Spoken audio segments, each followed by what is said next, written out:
Ciao a tutti ragazzi, sono Nelirfa e oggi andiamo a capire insieme quali sono gli oggetti migliori che dobbiamo andare a fare indossare al nostro personaggio. Dunque, allora, questa guida, tanto per iniziare, sarà una guida per principianti.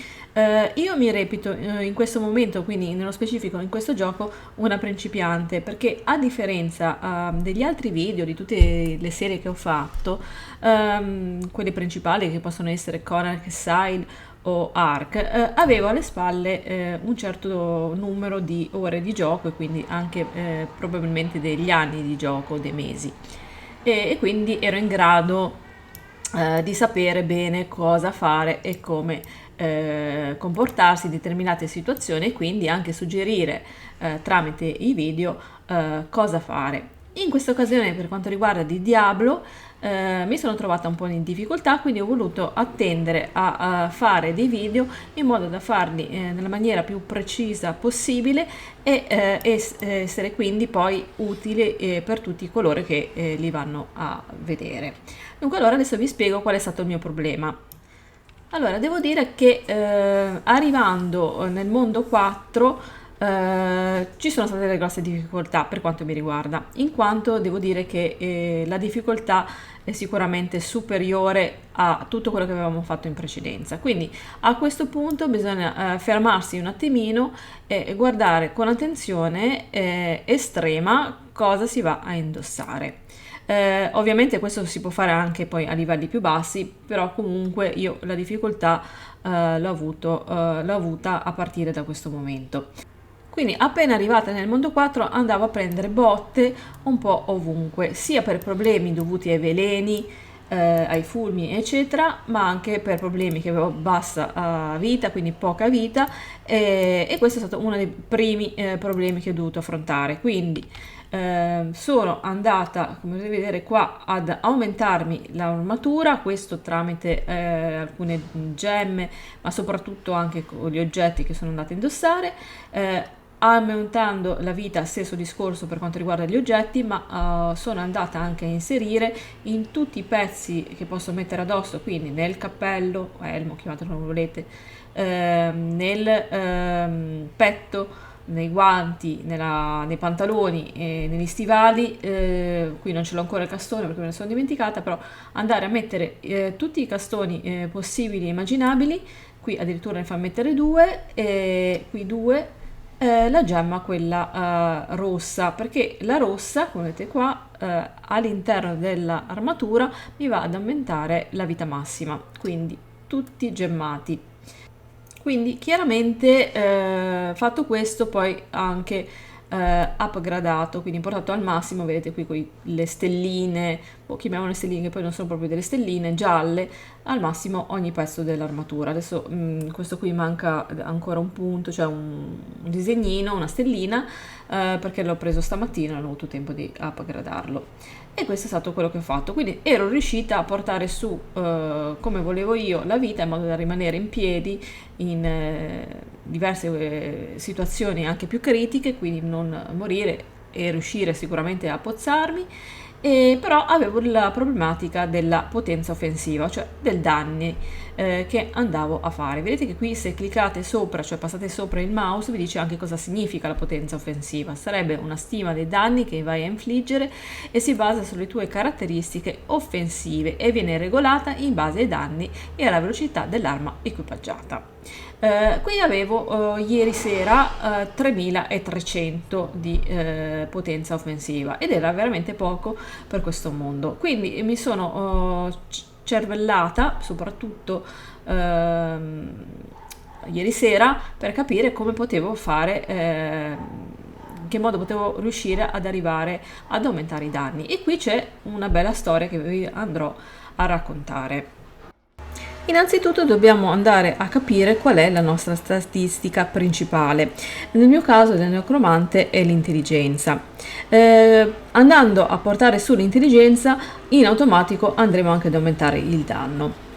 Quindi detto questo, sarà fondamentale andare a tenere presente quindi un oggetto, quindi una parte della nostra armatura o dei gioielli comunque da andare a indossare, dove comunque riporta la voce. Nel mio caso tengo sempre il mio esempio intelligenza, però comunque per esempio per Barbara può essere la forza, che abbia appunto più 30 più 50 di intelligenza, perché questo già ci permetterà di aumentare leggermente i nostri danni. Un altro fattore importante è andare a capire che tipi di danni ci sono all'interno di questo gioco. Dunque ci sono diversi tipi, appunto, come vi dicevo. In realtà sono 6 tipi di danni. Abbiamo i danni per esempio contro, quindi per esempio danni contro nemici congelati, contro nemici vicini, contro nemici lontani, e tutti questi danni con la voce contro faranno parte di un gruppo. Tutti questi danni di questo gruppo insieme l'uno con l'altro, quindi se su un oggetto trovate due voci contro nemici congelati e l'altro contro nemici lontani, faranno parte dello stesso gruppo, ma i danni si andranno a sommare, quindi simbolo più. Invece per quanto riguarda se abbiamo invece danni di gruppi diversi, in questo caso si andranno a moltiplicare. Facciamo un esempio: un gruppo può essere, appunto come avevo spiegato prima, la vostra statistica principale, ossia in questo caso il necromante e l'intelligenza. Se ho anche sullo stesso oggetto danni contro nemici vicini, per fare un esempio, questi due voci, quindi questi due tipi di gruppi di danni, si andranno a moltiplicare. Ovviamente tutto questo fa capire che la moltiplicazione è superiore all'addizione, quindi avere una moltiplicazione sarà migliore che avere un'addizione. Fatta questa premessa, un po' il discorso potrebbe essere confusionario. Adesso faremo degli esempi per capire al meglio un po' tutto il concetto. Comunque, come vi dicevo, abbiamo diversi tipi di danni. Riassumendo, abbiamo 6 tipi di gruppi, perché come vi dicevo prima li andiamo a raggruppare. Allora, 6 gruppi quindi. Abbiamo il primo gruppo, dove andiamo a mettere tutte le statistiche, dove comunque impera la vostra statistica primaria. Nel secondo gruppo abbiamo i danni critici o colpo critico, insomma tutti quei danni che ci fanno avere qualcosa con la voce critico, insomma. Terzo gruppo, danni contro nemici vulnerabili. Quarto gruppo sono i danni contro i nostri nemici gelati, feriti, quindi tutte quelle condizioni particolari dovute al combattimento. Quinto danno, danni mentre, tenete a mente queste parole particolari che differenziano da un gruppo all'altro, per esempio gelano mentre sono gelati, quindi feriti, o addirittura trasformati per quanto riguarda magari la classe del druido. E infine il sesto gruppo, ossia i danni possono essere con abilità di base, con arma, insomma tutti quelli che hanno voce con. Quindi i vari danni appartenenti allo stesso gruppo si vanno a sommare, invece i danni appartenenti a gruppi diversi si vanno a moltiplicare. Quindi, da un punto di vista matematico, è meglio avere dei danni moltiplicati rispetto a dei danni sommati. Ora facciamo un esempio per capire meglio questo concetto. Allora, prendiamo il gruppo dei danni col critico e altri danni che hanno la voce mentre, come avevamo detto prima, mi pare che erano il quinto gruppo. Quindi questi due danni saranno più vantaggiosi averli come scritte, perché comunque in questo caso il danno si andrà a moltiplicare invece che andare a sommare. Quindi riassumendo, è sempre meglio avere più tipi di danni che tanti dello stesso gruppo, quindi di gruppi diversi praticamente. Perché dobbiamo capire questo concetto? Non per andare a farci dei problemi ulteriori oppure scioglierci il cervello, ma semplicemente per il fatto che potrebbe accadere che su un singolo oggetto abbiamo appunto, come vi dicevo, più voci dello stesso gruppo. Quindi possiamo andare anche a modificare queste voci andando a creare e quindi a modificare un altro gruppo in modo da avere poi la moltiplicazione. In questa maniera noi riusciremo a avere più danni. Dunque ora ragazzi andiamo a vedere tutto quello che ho spiegato nel dettaglio, quindi come andare a vedere tutto quello che ho spiegato sui nostri pezzi di armatura. Dunque allora analizziamo pezzo per pezzo. Qui abbiamo il primo pezzo, l'elmo, e l'elmo ha sempre un'utilità semi-offensiva. Come potete vedere ha le resistenze, quindi la resistenza al fuoco, tempo di recupero ridotto, in questo caso chiaramente resistenza al veleno, e la massima vita mi dà di 380 punti in più. Quindi non dobbiamo guardare questo oggetto per quanto riguarda il danno. Il petto è di origine diciamo difensiva, quindi mi darà la difesa dai danni da freddo, resistenza all'ombra, riduzione dei danni durante la fortificazione e in questo caso la volontà.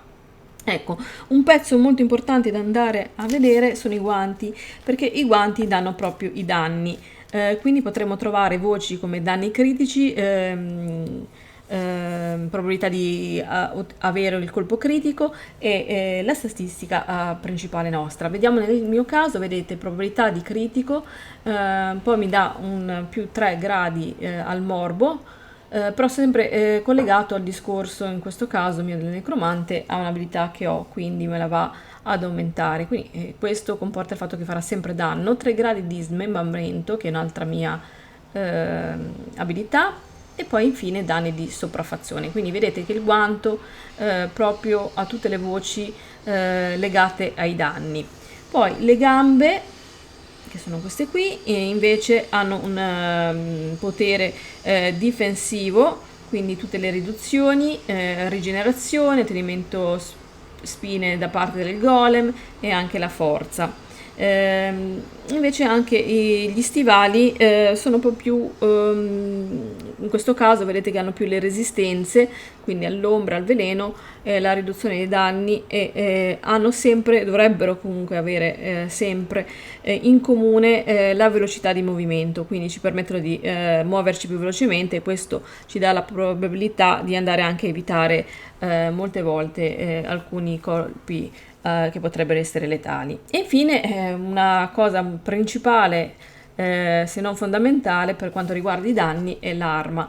L'arma è fondamentale per andare a aumentare il nostro danno, perché comunque fa da maestro quindi nei danni, e quindi dobbiamo andarla subito a utilizzare, cioè utilizzare più che altro a upgradare e guardare bene le statistiche. Vedete che per esempio qui la mia arma dà danni ai nemici sotto effetto di stordimento, poi dà danni ai nemici feriti e danni critici. Allora, e poi infine abbiamo la gioielleria, che è tutta questa parte che vedete qui a destra, composta da a collana, qui lo chiamo amuleto, e gli anelli. Gli anelli possono dare un attacco, quindi vediamo un po' le voci. Per esempio vedete che anche qua dà dei danni da freddo, la vita massima e l'essenza massima. In questo caso dava soltanto i danni. Qui per esempio vi dà un danno da fisico, quindi corpo a corpo, danni ai nemici sotto l'effetto di rallentamento, però vedete che anche almeno una voce, o se non addirittura in questo caso due voci, per quanto riguarda gli anelli, comprendono la voce danni. Allora ragazzi, vi dico una cosa in più, bisogna fare un altro tipo di ragionamento, cioè dobbiamo anche capire dove esattamente andare a mettere gli aspetti. Io finora avevo fatto l'errore di andare a mettere un po' gli aspetti a caso sui vari pezzi, invece è un altro errore. Sono tutti errori che si fanno pensando che sono piccoli errori, ma in realtà vanno a incidere molto su poi le statistiche del nostro personaggio. Allora, gli aspetti, come vedete qua, andando a parlare con l'occultista, per esempio prendiamo questo qui, l'aspetto di utilità torturato. Vedete che vi dice su quali oggetti potrebbe, cioè può andare, non potrebbe, può andare inserito, quindi l'elmo, il torso, gli stivali, i guanti, però se le andate a mettere sull'amuleto, questo qua vi dà il 50% in più del potere, quindi è ottimo. Quindi se abbiamo la possibilità lo dobbiamo andare a inserire sul amuleto, che sarebbe poi la nostra collana. Invece per quanto riguarda quest'altro, adesso facciamo un po' di esempi per capire cosa bisogna andare a leggere. Questo qui invece, vedete, se lo andiamo a inserire su un'arma a due mani, il potere addirittura è aumentato del 100%, quindi noi andiamo a perdere il 100% di potere se lo andiamo a infilare dentro i guanti, e queste sono cose molto importanti. Ultima cosa che vi voglio dire è che potete controllare tutti i danni e le statistiche, oltre ad andare a vedere la potenza offensiva, che è questa qui, andando a cliccare qui su materiali e caratteristiche. Qui trovate nel dettaglio tutti i danni, vedete qua io faccio il 108%, poi i danni contro rallentamento, i danni contro stordimento, i danni contro feriti, i danni contro danni da ombra periodici e i danni fisici dove io sono carente, ma essendo una classe che va a utilizzare lo stile ranged, quindi da lontano è anche normale averla abbastanza bassa. E quindi qui nel dettaglio potete controllare meglio se andando a modificare le vostre voci andate poi ad alzare questi danni. Ok ragazzi, vi ringrazio di aver visto questo video, spero di essere stata chiara. Se avete comunque delle domande oppure anche delle aggiunte a tutto questo discorso, fatelo sapere qui sotto nei commenti. Come sempre in cambio vi chiedo un bel mi piace e mi raccomando, se ancora non l'avete fatto, iscrivetevi al canale perché arriveranno presto nuovi video. Ciao a tutti e alla prossima!